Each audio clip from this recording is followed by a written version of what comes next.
इनाया और करण दोनों एक ही मोहल्ले में रहते थे।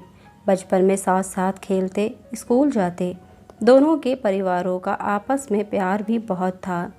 इसीलिए मेला देखने जाना हो, रामलीला देखनी हो या फिर कभी कभार सिनेमा जाना होता तो दोनों परिवार इकट्ठे ही जाते थे। इनाया के परिवार में उसकी दादी को मिलाकर कुल 5 मेंबर थे। उसके पिताजी पेशे से एक टीचर थे और माँ हाउसवाइफ थी।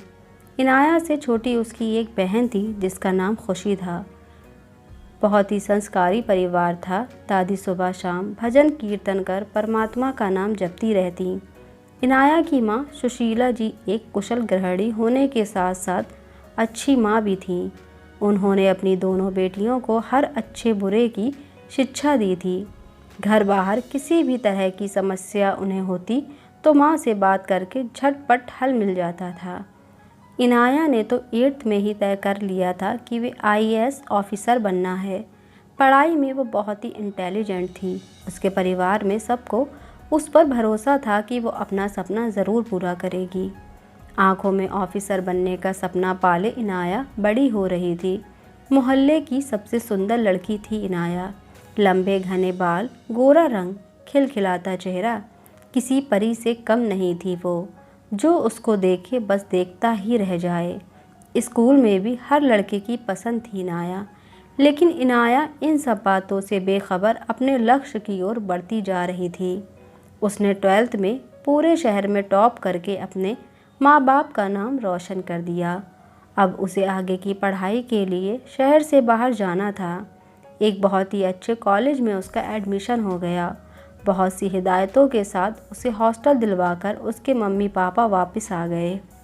घर वाले थोड़े निश्चिंत इसलिए थे क्योंकि उनके मोहल्ले का लड़का करण भी तो उसी कॉलेज में पढ़ता था जो इनाया से 1 साल सीनियर था। करण के परिवार में उसकी मम्मी पापा और एक छोटा भाई था। करण के पापा की शहर में कपड़ों की बहुत बड़ी और अच्छी दुकान थी। करण भी पढ़ाई में बहुत अच्छा था। उसे MBA करना था, इसीलिए उसने ग्रेजुएशन में कॉमर्स को चुना। वहीं दूसरी तरफ इनाया नॉन मेडिकल की स्टूडेंट थी। दोनों का कॉलेज एक ही था। इनाया और करण बचपन के दोस्त थे, इसीलिए इनाया दिन में एक बार उससे ज़रूर मिलती थी। कोई भी प्रॉब्लम होती तो वो करण को कह देती। ऐसे ही कॉलेज का 1 साल बीत गया।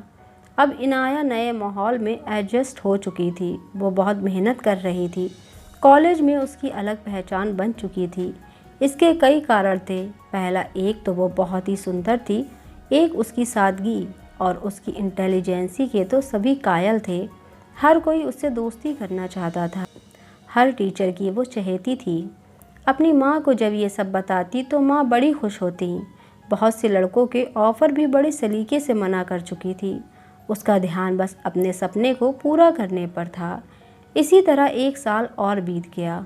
उस दिन करण का कॉलेज में लास्ट दिन था। वो इनाया से मिला और उसे अपने दिल की बातें बड़ी सादगी से कह डाली। करण ने कहा, मुझे पता है कि तुम्हारी खूबसूरती से इम्प्रेस होकर लड़के आए दिन तुम्हें प्रपोज करते रहते हैं, लेकिन मैं सच कह रहा हूँ, मैं तुम्हारी सादगी को बचपन से ही पसंद करता हूँ। पहले मुझे लगा ये महज एक लगाव होगा जो अक्सर युवावस्था में हो ही जाता है, लेकिन जैसे जैसे मैं मैच्योर हुआ समझ आया कि ये प्यार है। कई बार तुमसे कहना चाहा, लेकिन डरता था कि प्यार के चक्कर में कहीं तुम्हारी दोस्ती से भी हाथ ना धो बैठूं। यकीन मानो, अगर तुम इतनी खूबसूरत भी ना होती तो भी मैं तुम्हें इतना ही प्यार करता। इनाया उसे एकटक देखे ही जा रही थी। बीते सालों में ना जाने कितने लड़कों को ना बोल चुकी थी, लेकिन करण का अचानक इस तरह से अपने प्यार का इजहार करना उसे कुछ समझ नहीं आ रहा था कि क्या कहे। फिर भी करण को जवाब तो देना ही था। इनाया ने कहा, करण तुम बहुत अच्छे लड़के हो। तुम जिसे मिलोगे वो लड़की बहुत भाग्यशाली होगी। लेकिन तुम तो अच्छी तरह जानते हो मुझे मेरे सपने पूरे करने हैं। लाइफ में कुछ करना है। प्यार व्यार के चक्कर में पड़ गई तो कुछ नहीं कर पाऊंगी। करण ने कहा कि कौन कहता है तुम अपने सपने पूरे ना करो। तुम वो सब करो जो तुम करना चाहती हो। मैं अपने मन की बात तुम्हें आज भी नहीं कहता, लेकिन मुझे MBA करने लंदन जाना है। जाने से पहले मैं तुम्हें सब कह देना चाहता था। मैं तुम्हारी हाँ का इंतज़ार करूँगा इनाया। इतना कहकर करण वहाँ से चला जाता है। इनाया थोड़ी उदास हो जाती है, फिर सोचती है कि अगले हफ्ते घर जाऊंगी तो माँ को सब कुछ बता दूंगी। अगले हफ्ते इनाया घर चली गई। अब की बार थोड़ी खोई खोई सी थी। माँ ने ये बात तुरंत भाप ली कि कोई तो बात है जो इनाया बेचैन लग रही है। डिनर के बाद सब काम निपटाकर माँ बेटी छत पर चली गईं। वहाँ जाकर माँ ने इनाया से उसकी परेशानी का कारण पूछा तो इनाया ने झट से वो सब बातें बता दी जो करण और उसके बीच में हुई थीं। करण एक अच्छा लड़का था, घर में सभी उसे पसंद करते थे। उसकी माँ ने इनाया को समझाया, अभी तुम अपनी पढ़ाई पर ध्यान दो, इसमें परेशान होने वाली कोई बात नहीं है।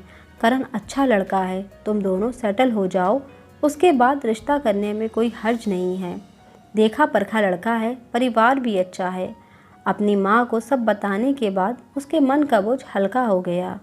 अपनी माँ को प्यार भरी झप्पी देकर वो सोने चली गई। कुछ दिनों बाद इनाया को अगले सेशन के लिए कॉलेज जाना था। सारी तैयारियां करके उसके मम्मी पापा उसे हॉस्टल छोड़ने चले गए। इस साल तो करण भी नहीं था वहाँ, इसीलिए उसके मम्मी पापा को उसकी थोड़ी चिंता हो रही थी, लेकिन अपनी बेटी की समझदारी पर विश्वास भी बहुत था। इनाया को भी करण के बिना अच्छा नहीं लग रहा था। उसने अपना पूरा ध्यान पढ़ाई पर लगा लिया। वो कोई कमी नहीं छोड़ना चाहती थी। कॉलेज का लास्ट ईयर था, वो पूरी तरह पढ़ाई में रम गई। एक दिन रोहित नाम के एक लड़के की नज़र इनाया पर पड़ी। वो उसकी खूबसूरती देखकर पागल हो गया। अगले ही दिन उसने इनाया को प्रपोज कर दिया। इनाया ने बड़े ही सलीके से उसे मना भी कर दिया, लेकिन अमीर घर का एक लौता साहिबजादा तो ज़िद पर अड़ गया कि उसे तो इनाया किसी भी कीमत पर चाहिए। वो हर रोज़ उसे परेशान करने लगा। इनाया बहुत तंग हो गई थी उसकी हरकतों से। वो परेशान रहने लगी थी। इसका असर उसकी पढ़ाई पर भी पड़ रहा था। रोहित उसे किसी भी कीमत पर पाना चाहता था। जब वो नहीं मानी तो उसने इनाया के चेहरे पर एसिड फिगवा दिया। इस हादसे के बाद इनाया की ज़िंदगी बदल गई। उसने जीने की उम्मीद छोड़ दी। हमेशा हंसती रहने वाली इनाया की आंखों से आंसू नहीं सूखते थे। उसके परिवार से उसकी हालत देखी नहीं जाती थी। 2 साल बीत गए, लेकिन इनाया तो जैसे पत्थर बन गई थी। उसका आत्मविश्वास खो चुका था। अपने आप को शीशे में देखने से डरती थी। इन्हीं सब के बीच करण का आना हुआ। जब उसे इनाया की हालत का पता चला तो उससे मिलने चला आया। इनाया की ऐसी दुर्गति देखकर वो अंदर तक हिल गया। उसने अपने आप को बड़ी मुश्किल से संभाला, बिल्कुल नॉर्मल होकर पहले की तरह बातचीत की और अगले ही दिन अपने मम्मी पापा के साथ इनाया के साथ शादी का प्रस्ताव लेकर इनाया के घर आ गया। इनाया के परिवार वाले उनकी अच्छाई से अभिभूत हो गए। इनाया ने करण से अकेले में बात करने की इच्छा जताई। इनाया ने करण से कहा, तुम क्यों अपनी ज़िंदगी बर्बाद कर रहे हो? तुम्हें तो एक से एक अच्छी लड़की मिल जाएगी करण। तुम्हें मुझसे सहानुभूति है, तुम इसलिए मुझसे शादी कर रहे हो ना? करण ने कहा कि मानता हूँ कि एक से बढ़कर एक लड़की मिल जाएगी, लेकिन तुम हो इनाया। मैंने तुम्हें चाहा है, केवल तुम्हें। मैं तुम्हें आज भी उतना ही प्यार करता हूँ जितना पहले करता था, और तुमने जो सपना देखा था वो तुम अब भी पूरा कर सकती हो। मैं तुम्हारे साथ हूँ। इनाया की आंखों से आंसू बहने लगे। वो करण के गले लगकर खूब रोई। रोते रोते कह रही थी, मैं दुनिया की सबसे खुशनसीब लड़की हूँ जो तुम जैसा हमसफ़र मिला।